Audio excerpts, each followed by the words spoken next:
Assalamu alaikum. Real Madrid 2, Espanyol nil. And what a game that was. All right, I always say that, but what a game that truly was.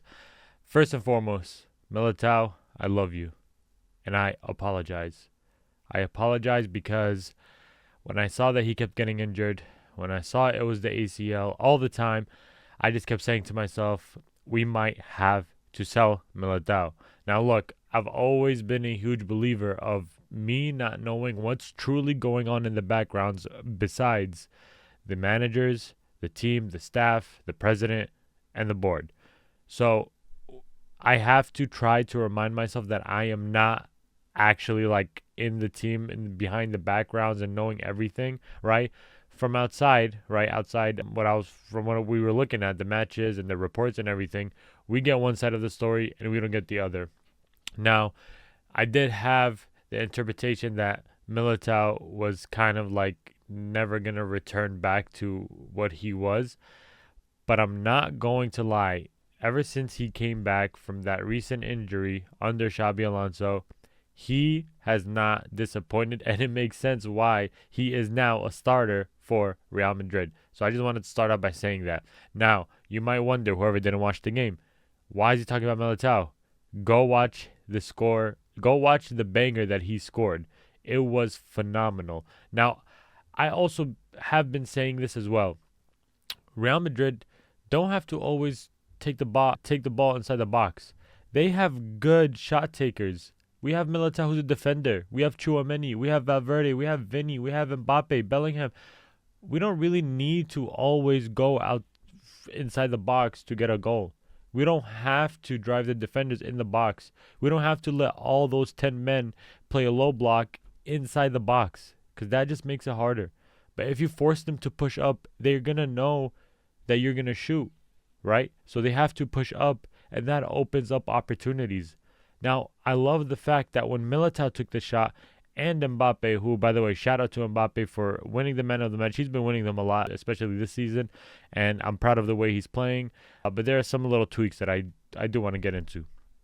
But when you take the shots from outside the box, it's going to force the players to come out, which is why, for example, my prime example is always going to go back to Barcelona. Lamine Yamal takes shots outside the box. Rafinha, Lewandowski, Pedri, Koundé. You have all these players taking shots outside the box, which is why they are not letting them, like whoever's they're playing against, they're not going to let Barcelona take that shot, which opens up opportunities for Barcelona inside the box because the players push out. So I just wanted to say that it was really smart that Militao ended up taking the shot. Really smart from Mbappe as well. Now, look, I'm going to admit it was a goalie mistake, obviously. He didn't dive. If he dove or even if he moved a little bit, he would have gotten the shot. Now, I don't know if he didn't see the shot because the defender was kind of blocking his vision. I'm not sure. Either way, Mbappe, really good decision that he did take the shot. And even though it's a goalie mistake, it was still a phenomenal goal by Kylian Mbappé. Now, look, one thing I do want to say, though, is Real Madrid has to fix their defensive set pieces. Now, Espanyol, bro, they got to the box with their set pieces, and it's really dangerous to let it go through, especially when we're facing players who know how to finish, you know? So Madrid got to fix that up. I don't know why. I've always said this, but their set pieces aren't the best, especially their defensive set pieces, which is why we concede from corners, we concede from free kicks. You know, we do concede a lot from those positions, which we shouldn't. Now, there are moments where we do concede. Yeah, there are moments.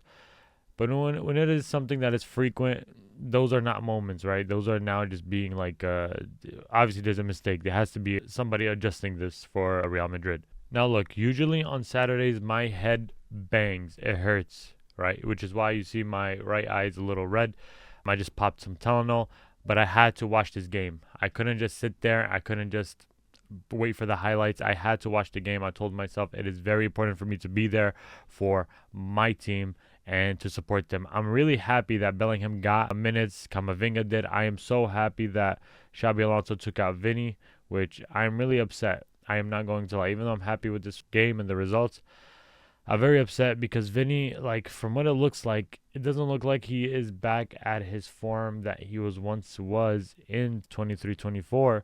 But at the same time, it does make sense, right? Because in that season, that Ballon d'Or season, he was the main man in terms of goals and assists, and he was playing at a different position. But now he is at a left wing position, which, if you guys remember, he played before Mbappe when Benzema was number 9. So I guess he is back to that role where now he has to adapt and play in the role of playing it through Mbappe.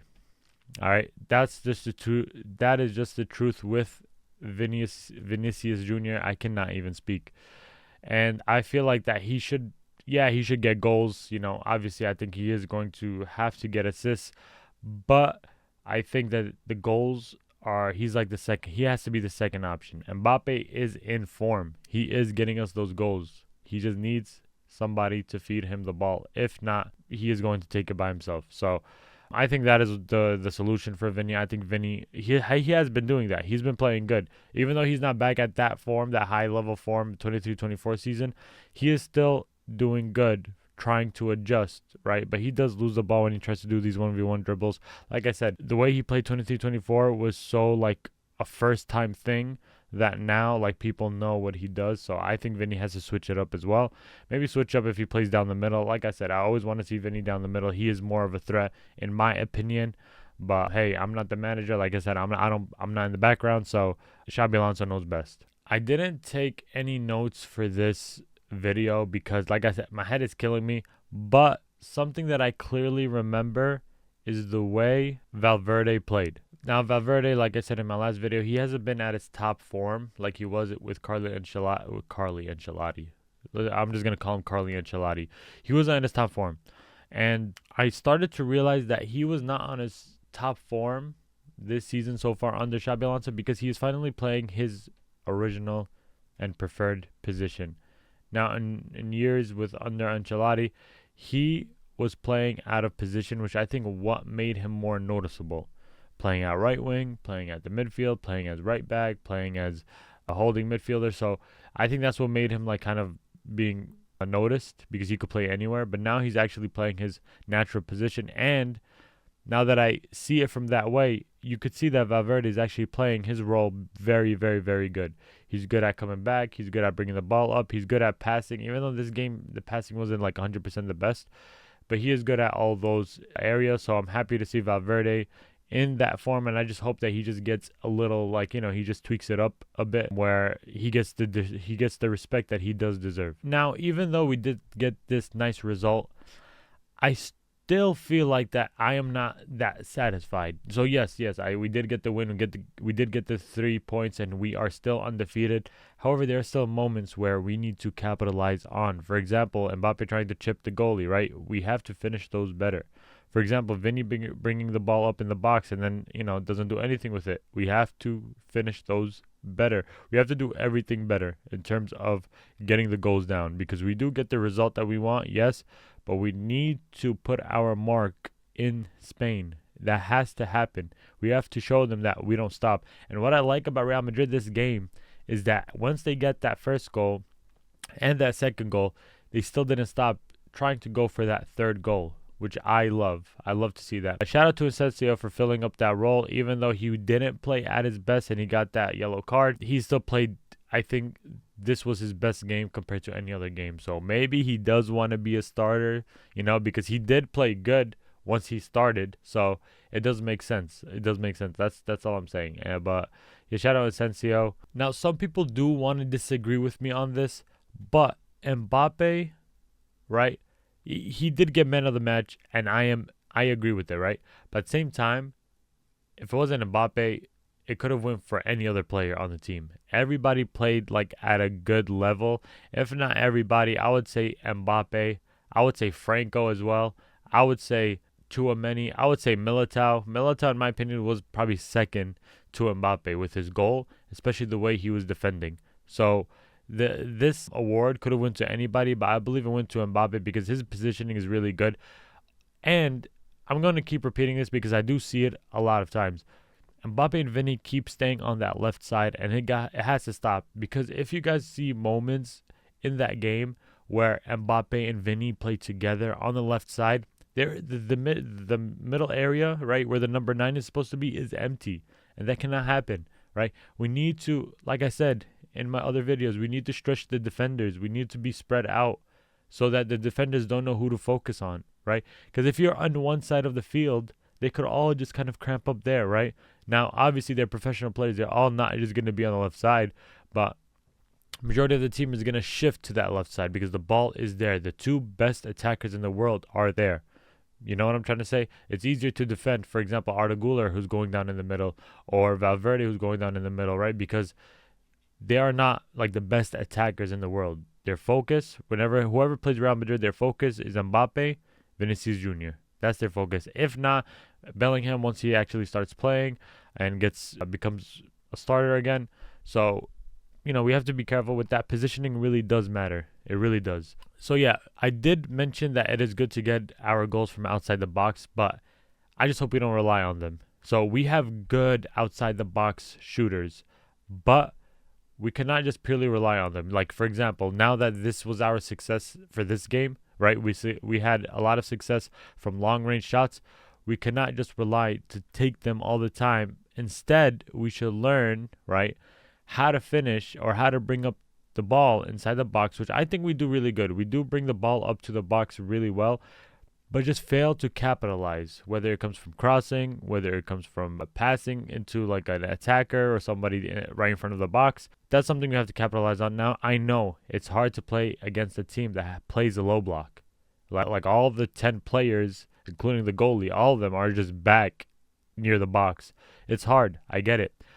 However, I did mention, now I know probably there's new viewers watching this, but I did mention a bunch of times that there are counters in playing fast.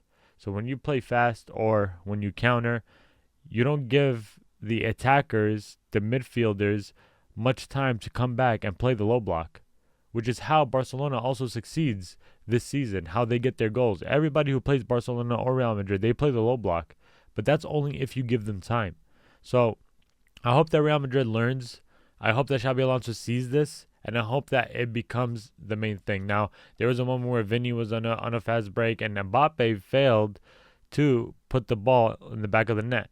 So we have to also finish those like that. Those from world-class strikers cannot be missed. Now, I know Ronaldo has missed, and Messi has missed, Neymar, all these world-class players. But I'm saying that we shouldn't get used to it. We shouldn't say, oh, everybody misses, right? It has to be noticed. It has to be called out. And it has to improve. That's all I'm going to say. I know this video was short, but let me know what's your take in this video. Do you think Real Madrid performed to your expectation? Do you think they lacked in some areas? Do you think that Mbappe did deserve that man of the match? Let me know in the comments below. If you are new watching this, please subscribe for more content, and please hit the like and share with your friends. Maybe I'm yapping, maybe I'm talking nonsense. You can share with your friends, say, hey, this guy's just yapping, doesn't know what he's talking about, zero ball knowledge. Let them know and let them come here and comment, and I'm going to be responding to everyone. So until then, assalamu alaikum.